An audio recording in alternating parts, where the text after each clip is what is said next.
यदि तुम आनंदपूर्ण नहीं हो तो फिर बाहर आनंद नहीं मिल सकता है। फिर बाहर आनंद नहीं लिया जा सकता है। फिर बाहर आनंद प्राप्त होता ही नहीं है। होगा कैसे? असंभव है। अगर तुम स्वयं शांत नहीं हो तो फिर बाहर जहाँ भी चले जाओ, कहीं भी चले जाओ, कहीं भी होकर आओ, शांति नहीं मिल सकती है।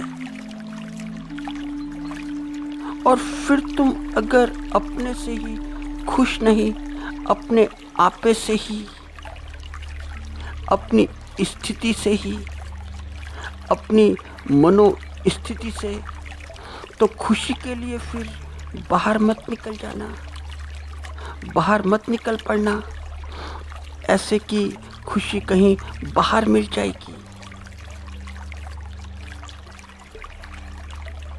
कि बाहर के संबंधों से मिल जाएगी,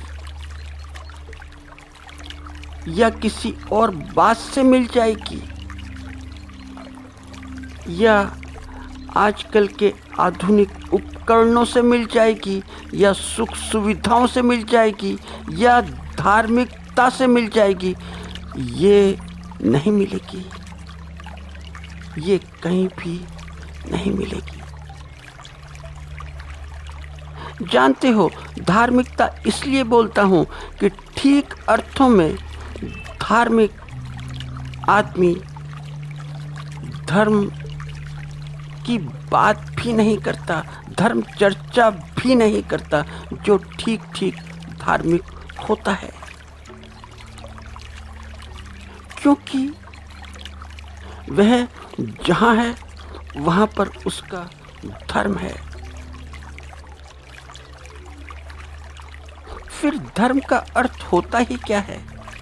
धर्म का अर्थ है स्वभाव।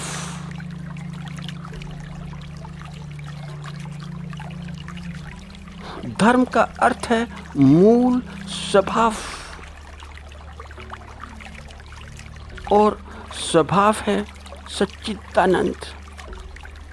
स्वभाव का फिर बस एक ही अर्थ निकलता है कि सच्चिदानंद, और सच्चिदानंद का अर्थ ऐसा है कि जो सदैव आनंदित रहता हो, सदैव आनंद में रहता हो, जो सदैव आनंदित हो, भीतर से, अंदर से, दिखावा ना हो, वो भीतर से आनंदित है।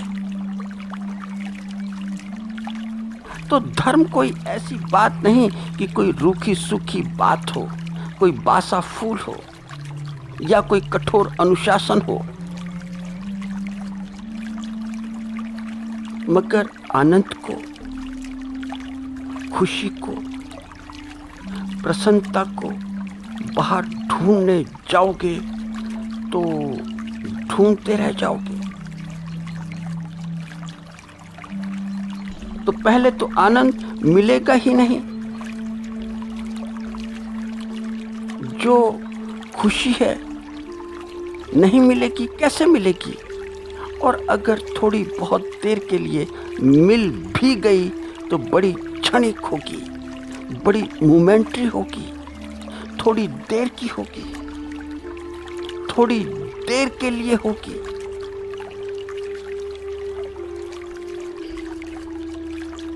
ऐसी क्षणिक मुस्कुराहट आनंद की नहीं होगी। ये कृत्रिम मुस्कुराहट होगी, और कृत्रिम मुस्कुराहट तो ऐसे होती है कि होठों पर चिपकी चिपकी होती है, चिपक चिपक जाती है, होठों से लिपट लिपट जाती है। इसकी ट्रेनिंग भी होती है, बड़ी अच्छी ट्रेनिंग होती है कि कैसे अगर बाहर के आदमी से मिलना हो या भीतर के आदमी से, तो मुस्कुराहट होनी कैसी चाहिए। कैसा अभिवादन होना चाहिए। तो ये सारी की सारी चिपकी चिपकाई बातें हैं।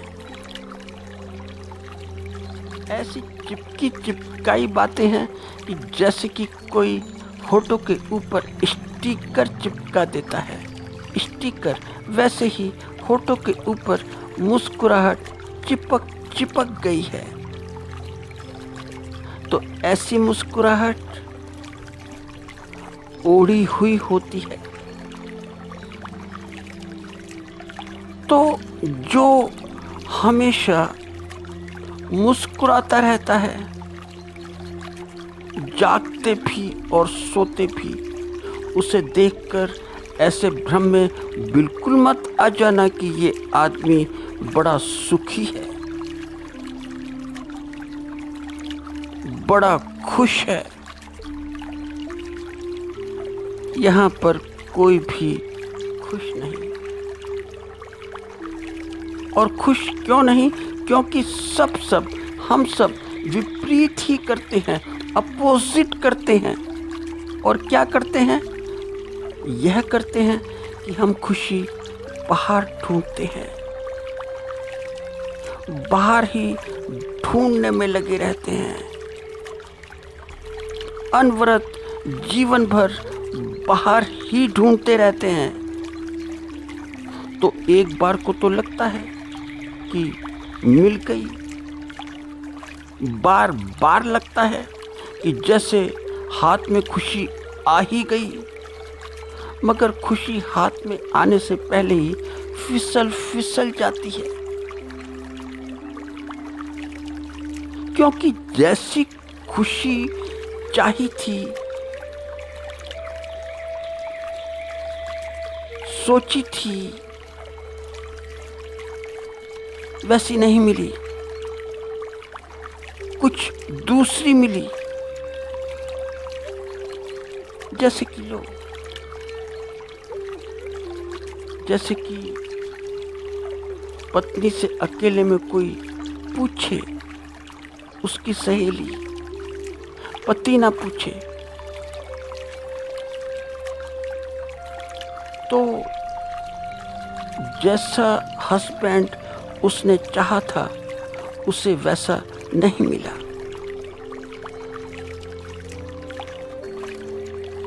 और कोई हस्बैंड से पूछे कि जैसी वाइफ हस्बैंड ने चाही थी उससे भी वैसी ठीक नहीं मिली। तो बाहर से देखने में तो बाहर से बड़ी खूबसूरत जोड़ी है। क्या खूब जोड़ी है। मगर भीतर से कोई पूछे, वे स्वयं ही पूछे, वे तो स्वयं जानते हैं, तो बड़े बेमेल का जोड़ा है, बहुत बेमेल का। तो अगर वाइफ से पूछना हो या हस्बैंड से, वो भी सार्वजनिक रूप से, तो फिर दोनों की आंखें लाल पीली हो जाएंगी कि क्या बेहुदा सवाल है, सवाल ही वाहियात है। मगर भीतर यही सवाल है, भीतर का सवाल यही है। और कुछ भी जवाब नहीं, कोई जवाब नहीं। सवाल ही ऐसा है कि उसका कुछ आंसर नहीं, कोई जवाब नहीं।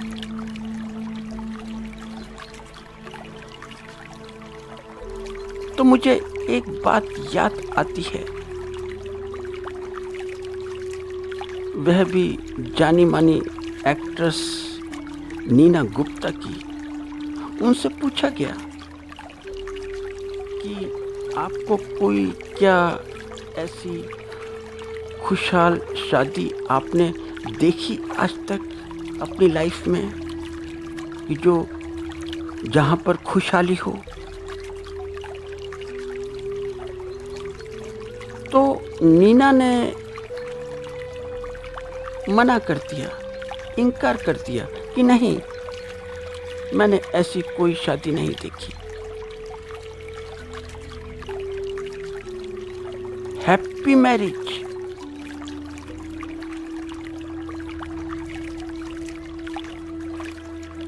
उनके कहने का अर्थ ऐसा था कि हैप्पी मैरिज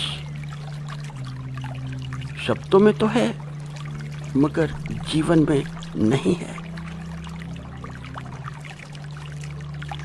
और नीना गुप्ता बड़ी मुखर हैं, क्योंकि वे बेबाकी से सपाट सपाट बोलती हैं, बिल्कुल सपाट भाषा का इस्तेमाल करती हैं। ऐसा व्यक्ति बड़ा खूबसूरत होता है।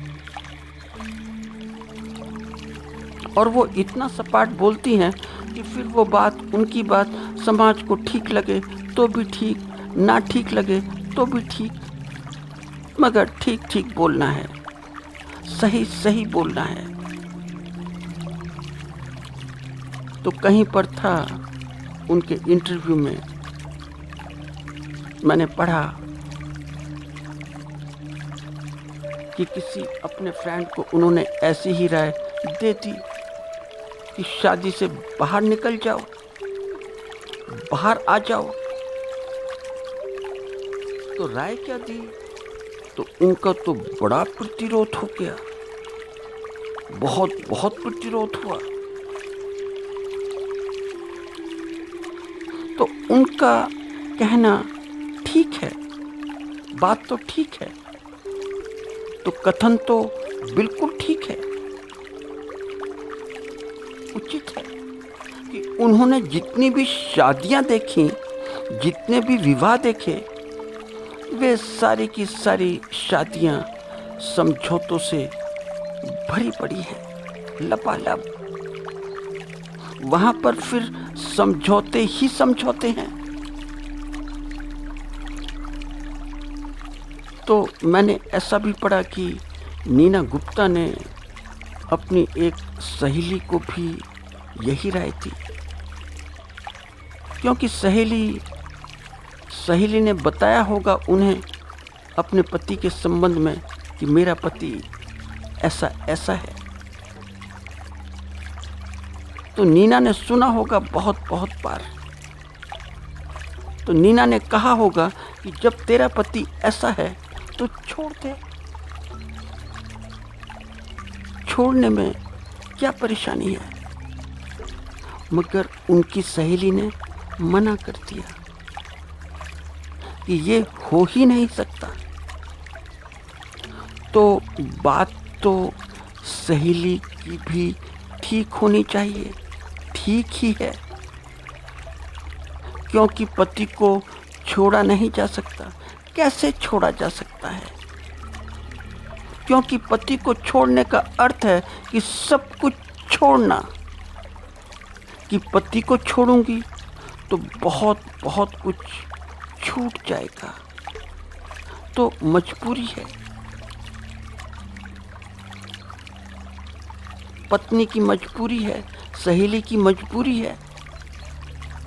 और जहाँ पर मजबूरी है तो फिर वहाँ पर समझौता भी है।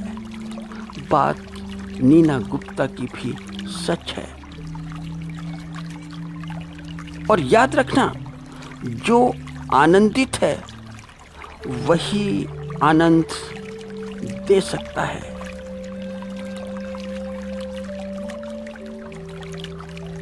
जो प्रेमपूर्ण है वही प्रेम दे सकता है।